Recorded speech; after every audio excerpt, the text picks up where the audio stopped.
Truth, goodness, and beauty form a triad of terms which have been discussed together throughout the tradition of Western thought. They have been called transcendental on the ground that everything which is in some measure or manner subject to denomination as true or false, good or evil, beautiful or ugly. But they have also been assigned to special spheres of being or subject matter, the true to thought and logic, the good to action and morals, the beautiful to enjoyment and aesthetics. They have been called the three fundamental values, with the implication that the worth of anything can be exhaustively judged by reference to these three standards, and no others. But other terms, such as pleasure or utility, have been proposed, either as additional values or as significant variants of the so-called fundamental three, or even sometimes as more fundamental. Pleasure or utility, for example, has been held like Spinoza or Mill to be the ultimate criterion of beauty or goodness. Truth, goodness, and beauty, singly and together, have been the focus of the age-old controversy concerning the absolute and the relative, the objective and the subjective, the universal and the individual. At certain times it has been thought that the distinction of true from false, good from evil, beautiful from ugly, has its basis and warranty in the very nature of things, and that a man's judgment of these matters is measured for its soundness or accuracy by its conformity to fact. At other times, the opposite position has been dominant. One meaning of the ancient saying that man is the measure of all things applies particularly to the true, good, and beautiful. Man measures truth, goodness, and beauty by the effect things have upon him, according to what they seem to him to be. What seems good to one man may seem evil to another. What seems ugly or false may also seem beautiful or true to different men, or to the same man at different times. Yet it is not altogether true that these three terms have always suffered the same fortunes. For Spinoza, goodness and beauty are subjective, but not truth, because he, quote, has persuaded himself that all things which exist are made for him, unquote. Man, Spinoza says, judges that to be, quote, of the greatest importance which is most useful to him, and he must esteem that to be of surpassing worth by which he is most beneficially affected, unquote. The notions of good and evil, beauty and ugliness, do not conform to anything in the nature of things. The ignorant, says Spinoza, nevertheless, quote, call the nature of a thing good, evil, sound, putrid, or corrupt, just as they are affected by it. For example, if the motion by which the nerves are affected by means of objects represented to the eye conduces to well-being, the objects by which it is caused are called beautiful, while those exciting a contrary motion are called deformed, unquote. Beauty has been most frequently regarded as subjective, or relative to the individual judgment. The familiar maxim, de gustibus non disputandum, has its original application in the sphere of beauty rather than truth and goodness. Truth is disputable, Hume writes, quote, not taste. No man reasons concerning another's beauty, but frequently concerning the justice or injustice of his actions, unquote. Thus, even when it was supposed that judgments of the true and the good could have a certain absoluteness or universality, or at least be considered as something about which men might reach agreement through argument, opinions about beauty were set apart as useless to dispute. Beauty being simply a matter of individual taste, it could afford no basis for argument or reasoning, no objective ground for settling differences of opinion. From the ancient skeptics down to our own day, men have noted the great variety of traits, often sharply opposed, which have been considered beautiful at different times and places. We fancy its forms, Montaigne says of beauty, quote, according to our appetite and liking. Indians paint it black and tawny, with great swollen lips, big flat noses, and load the cartilage betwixt the nostrils with great rings of gold to make it hang down to the mouth.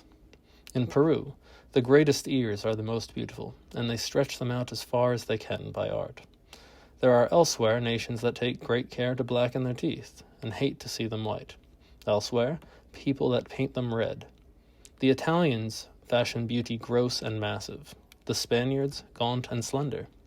Among us, one makes it white, another brown, one soft and delicate, another strong and vigorous. Just as the preference in beauty is given by Plato to the spherical figure, the Epicureans give it to the pyramidal or square, and cannot swallow a god in the form of a ball. unquote. Like Montaigne, Darwin gives an extensive account of the things men have found beautiful, many of them so various and contradictory that it would seem there could be no objective basis for judgments of beauty. If any consensus is found among individuals about what is beautiful or ugly, the skeptics or relativists usually explain it by reference to the prevalence of certain prejudices or customary standards, which in turn vary with different tribes and cultures at different times and places. Beginning in the sphere of beauty, subjectivism or relativism spreads first to judgments of good and evil, and then to statements about truth, never in the opposite direction. It becomes complete when, as so frequently happens in our own time, what is good or true is held to be just as much a matter of private taste or customary opinion as what is beautiful.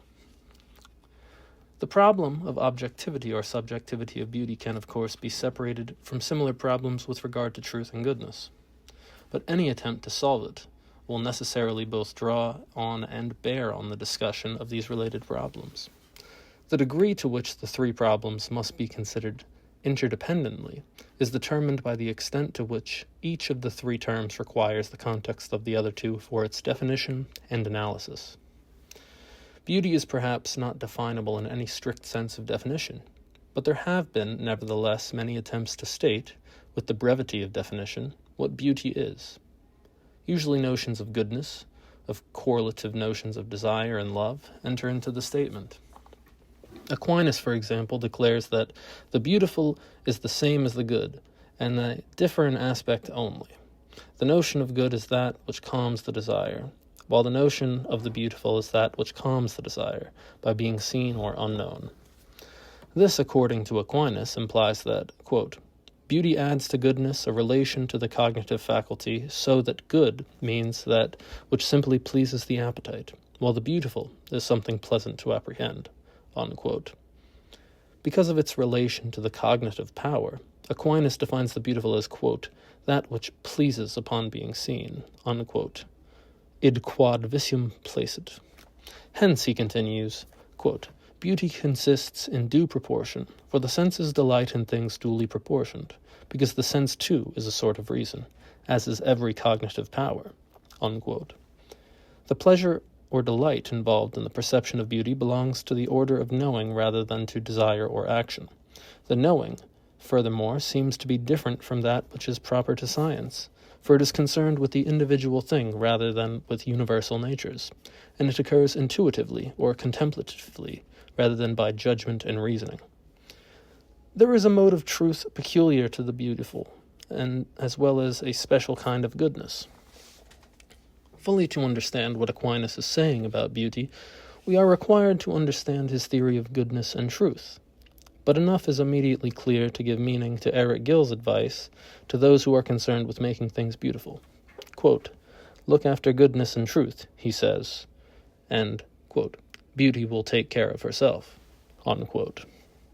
To define beauty in terms of pleasure would seem to make it relative to the individual, for what gives pleasure, even contemplative pleasure, to one man may not to another. It should be noted, however, that the pleasure in question is attributed to the object as its cause. It may be asked, therefore, what in the object is the cause of this particular satisfaction, which constitutes the experience of beauty? Can the same object just as readily arouse displeasure in another individual, and a consequent judgment of ugliness? Are these opposite reactions entirely the result of the way an individual feels? Aquinas appears to meet this difficulty by specifying certain objective elements of beauty, or conditions, as he calls them. Beauty includes three conditions, he writes. Quote, integrity or perfection, since those things which are impaired are by that very fact ugly. Due proportion or harmony. And lastly, brightness or clarity, whence things are called beautiful which have a bright color, unquote. Quite apart from individual reactions, objects may differ in the degree to which they possess such properties, traits which are capable of pleasing or displeasing their beholder. This does not seem to mean that the individual reaction is invariably in accordance with the objective characteristics of the thing beheld. Men differ in the degree to which they possess good perception and sound critical judgment, even as objects differ in the degree to which they possess the elements of beauty. Once again, in the controversy concerning the objectivity or subjectivity of beauty, there seems to be a middle ground between the two extreme positions, which insists upon a beauty intrinsic to the object, but does not deny the relevance of differences in individual sensibility. William James would seem to be indicating such a position when, in his discussion of aesthetic principles, he declares, quote, "We are once and for all so made that when certain impressions come before our mind, one of them will seem to call for or repel the others as its companions," unquote. As an example, he cites the fact that, quote, "A note sounds good with its third and fifth," unquote. Such an aesthetic judgment certainly depends upon individual sensibility. And James adds, quote, "To a certain extent, the principle of habit will explain it," unquote. But he also points out that, quote, "To explain all aesthetic judgments in this way would be absurd, for it is notorious how seldom natural experiences come up to our aesthetic demands," unquote. To the extent that aesthetic judgments, quote, "express inner harmonies and discords between objects of thought," unquote, the beautiful, according to James, has a certain objectivity, and good taste can be conceived as the capacity to be pleased by objects which should elicit that reaction. Kant's theory of the beautiful, to take another conception, must also be understood in the general context of his theory of knowledge and his analysis of such terms as good, pleasure, and desire. His definition, like that of Aquinas, calls an object beautiful if it satisfies the observer in a very special way, not merely pleasing his senses or satisfying his desires in the ways which things good as means or ends fit a man's interests or purposes. The beautiful, according to Kant, quote, "pleases immediately, apart from all interest," unquote.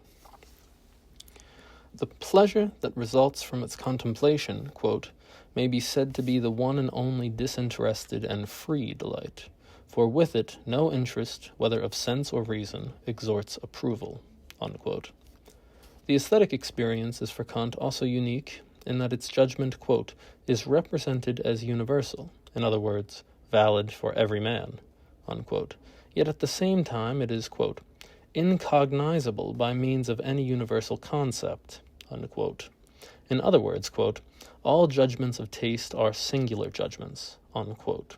They are without concept in the sense that they do not apply to a class of objects. Nevertheless, they have a certain universality and are not merely the formulation of a private judgment.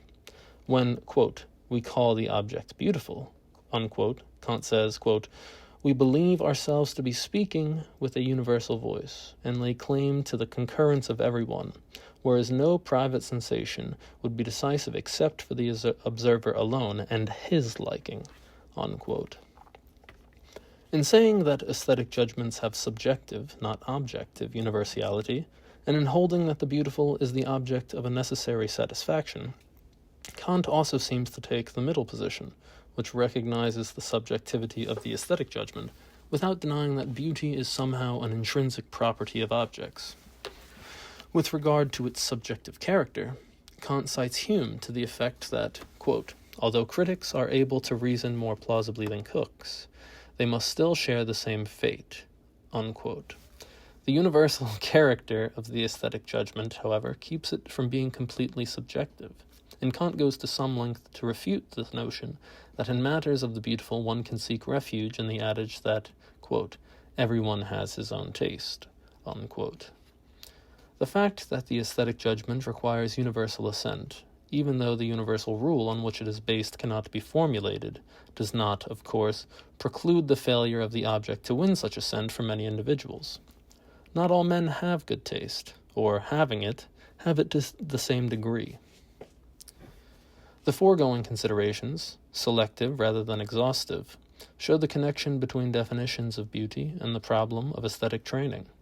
In the traditional discussion of the ends of education, there is the problem of how to cultivate good taste, the ability to discriminate critically between the beautiful and the ugly. If beauty is entirely subjective, entirely a matter of individual feeling, then except for conformity to standards set by the customs of the time and place, no criteria would seem to be available for measuring the taste of individuals. If beauty is simply objective, something immediately apparent to observation, as are the simple sensible qualities, no special training would seem to be needed for sharpening our perception of it. The genuineness of the educational problem in the sphere of beauty seems, therefore, to depend upon a theory of the beautiful which avoids both extremes, and which permits the educator to aim at a development of individual sensibilities in accordance with objective criteria of taste. The foregoing considerations also provide background for the problem of beauty in nature and in art. As indicated in the chapter on art, the consideration of art in recent times tends to become restricted to the theory of the fine arts. So too the consideration of beauty has become more and more an analysis of excellence in poetry, music, painting, and sculpture.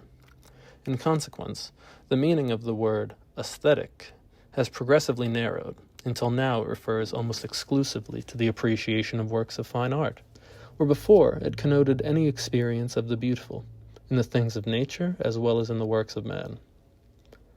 The question is raised, then, whether natural beauty, or the perception of beauty in nature, involves the same elements as causes as beauty in art. Is the beauty of a flower, or of a flowering field, determined by the same factors as the beauty of a still life or a landscape painting? The affirmative answer seems to be assumed in a large part of the tradition.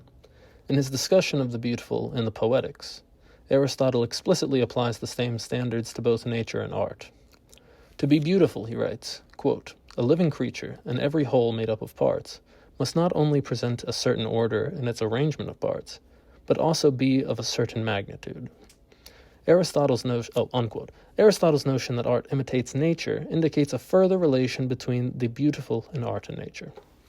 Unity, proportion, and clarity would then be elements common to beauty in every occurrence, though these elements may be bodied differently in things which have a difference in their mode of being, as do natural and artificial things.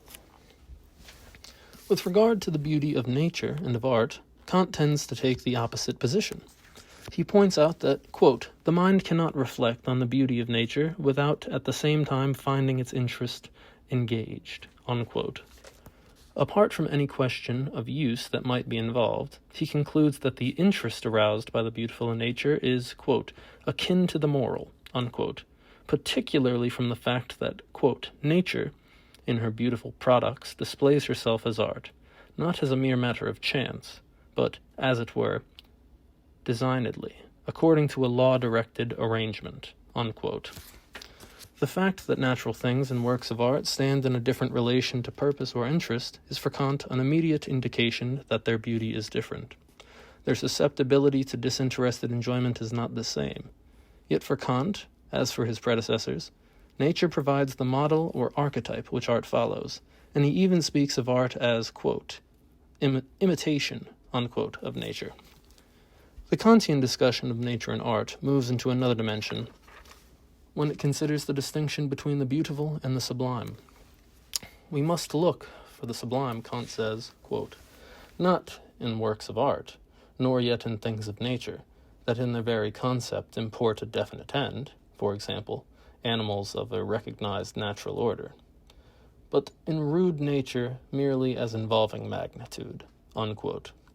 In company with Longinus and Edmund Burke, Kant characterizes the sublime by reference to the limitations of human powers, whereas the beautiful, quote, "consists in limitation," unquote, the sublime, quote, "immediately involves, or else by its presence provokes, a representation of limitlessness," unquote, which, quote, "may appear, indeed, in point of form to contravene the ends of our power of judgment, to be ill-adapted to our faculty of presentation, and to be, as it were, an outrage on the imagination," unquote.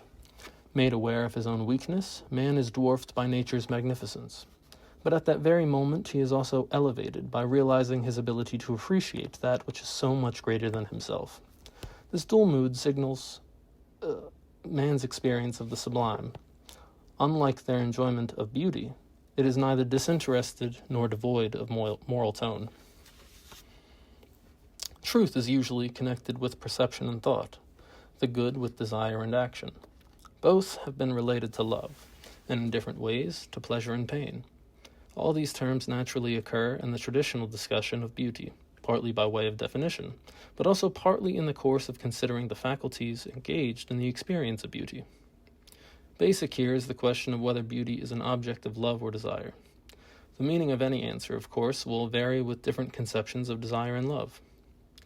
Desire is sometimes thought as fundamentally acquisitive, directed towards the appropriation of a good, whereas love, on the contrary, aims at no personal aggrandizement, but rather, with complete generosity, wishes only the well-being of the beloved. In this context, beauty seems to be more closely associated with a good that is loved than with a good desired.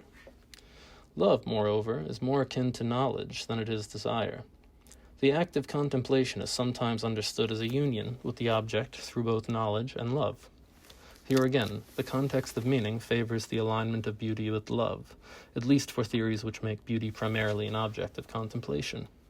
In Plato and Plotinus, and on another level in the theologians, the two considerations, of love and beauty, fuse together inseparably. It is the privilege of beauty, Plato thinks, to offer man the readiest access to the world of ideas. According to the myth, in the Phaedrus, the contemplation of beauty enables the soul to grow wings. This experience, ultimately intellectual in its aim, is described by Plato as identical with love. The observer of beauty, quote, is amazed when he sees anyone having a godlike face or form, which is the expression of divine beauty, and at first a shudder runs through him, and again the old awe steals over him. Then, looking upon the face of his beloved as of a god, he reverences him, and if he were not afraid of being thought a downright madman, he would sacrifice to his beloved as to the image of a god, unquote. When the soul bathes herself, unquote, in the waters of beauty, her constraint is loosened, and she is refreshed, and has no more pangs and pains, unquote. This state of the soul enraptured by beauty, Plato goes on, quote, is by men called love, unquote. Sharply opposed to Plato's intellectualization of beauty is that conception which connects it with sensual pleasure and sexual attraction. When Darwin, for instance, considers the sense of beauty, he confines his attention almost entirely to the colors and sounds used, quote, as attractions of the opposite sex, unquote. Freud, likewise, while admitting that, quote, psychoanalysis has less to say about beauty than about most things, unquote, claims that, quote, its derivation from the realms of sexual sensation seems certain, unquote. Such considerations may not remove beauty from the sphere of love, but as the chapter on love makes clear, love has many meanings, and is of many sorts. The beautiful which is sexually attractive is the object of a love which is almost identical with desire, sometimes with lust, and certainly involves animal impulses and bodily pleasures. Quote, the taste for the beautiful, writes Darwin, at least as far as female beauty is concerned, is not of a special nature in the human mind, unquote. On the other hand, Darwin attributes to man alone an aesthetic faculty for the appreciation of beauty apart from love and sex. No other animal, he thinks, is, quote, capable of admiring such scenes as the heavens at night, a beautiful landscape, or refined music. But such high tastes are acquired through culture and depend on complex associations. They are not enjoyed by barbarians or by uneducated persons, unquote. For Freud, however, the appreciation of such beauty remains ultimately sexual in motivation, no matter how sublimated in effect. The love of beauty, he says, quote, is the perfect example of a feeling with an inhibited aim. Beauty and attraction are first of all the attributes of a sexual object, unquote. The theme of beauty's relation to desire and love is connected with another basic theme, the relation of beauty to sense and intellect, or to the realms of perception and thought. The two discussions naturally run parallel. The main question here concerns the existence of beauty in the order of purely intelligible objects, and its relation to the sensible beauty of material things. Plotinus, holding that beauty of every kind comes from a form or reason, traces the, quote, beauty which is in bodies, unquote, as well as, quote, which is in the soul, unquote, to its source in the eternal intelligence. This intelligible beauty lies outside the range of desire even as it is beyond the reach of sense perception. Only the admiration or adoration of love is proper to it. These distinctions in types of beauty, natural and artificial, sensible and intelligible, even perhaps material and spiritual, indicate the scope of the discussion, though not all writers on beauty deal with all its manifestations. Primarily concerned with other subjects, many of the great books make only an indirect contribution to the theory of beauty. The moral treatises which consider the spiritual beauty of a noble man or of a virtuous character, the cosmologies of the philosophers or scientists which find beauty in the structure of the world, the intelligible, not sensible, order of the universe, the mathematical works which exhibit and sometimes enunciate an awareness of formal beauty in the necessary connection of ideas. The great poems which crystallize beauty in a scene, in a face, in a deed, and above all, the writings of the theologians which do not try to do more than suggest the ineffable splendor of God's infinite beauty, a beauty fused with truth and goodness, all absolute in the one absolute perfection of the divine being.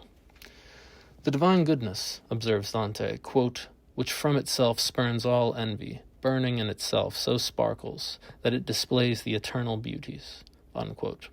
Some of the great books consider the various kinds of beauty, not so much with a view to classifying their variety, as in order to set forth the concordance of the grades of beauty with the grades of being, and with the levels of love and knowledge. The ladder of love in Plato's Symposium describes an ascent from lower to higher forms of beauty. Quote, he who has been instructed thus far in the things of love, Diotima tells Socrates, and who has learned to see beauty in due order and succession, when he comes towards the end will suddenly perceive a nature of wondrous beauty, beauty absolute, separate, simple, and everlasting, which without diminution and without increase or any change is imparted to the ever-growing and perishing beauty of all other things. He who from these, ascending under the influence of true love, begins to perceive that beauty, is not far from the end. Unquote. The order of ascent, according to Diotima, begins, quote, with the beauties of the earth and mounts upward for the sake of that other beauty, unquote, going from one fair form to, quote, all fair forms, and from fair forms to fair practices, and from fair practices to fair notions, until from fair notions we come to the notion of absolute beauty, and at last we know what the essence of beauty is. This, my dear Socrates, unquote, she concludes, quote, is the life above all others which man should live, in the contemplation of beauty absolute, unquote. For Plotinus, the degrees of beauty correspond to degrees of emancipation from matter. Quote, the more it goes towards matter, the feebler beauty becomes, unquote.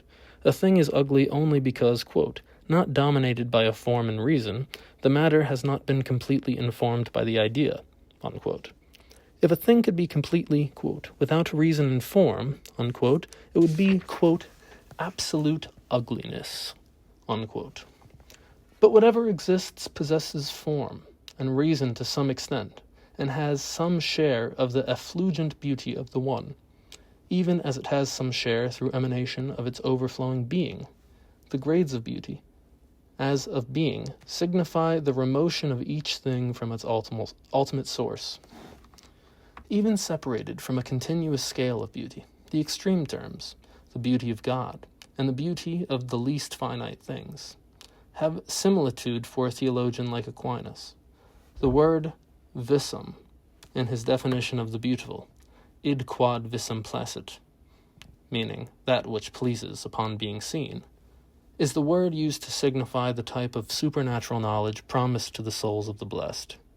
The beatific vision in which God is beheld intuitively, not known discursively, and in which knowledge united with love is the principle of the soul's union with God. An analogy is obviously implied.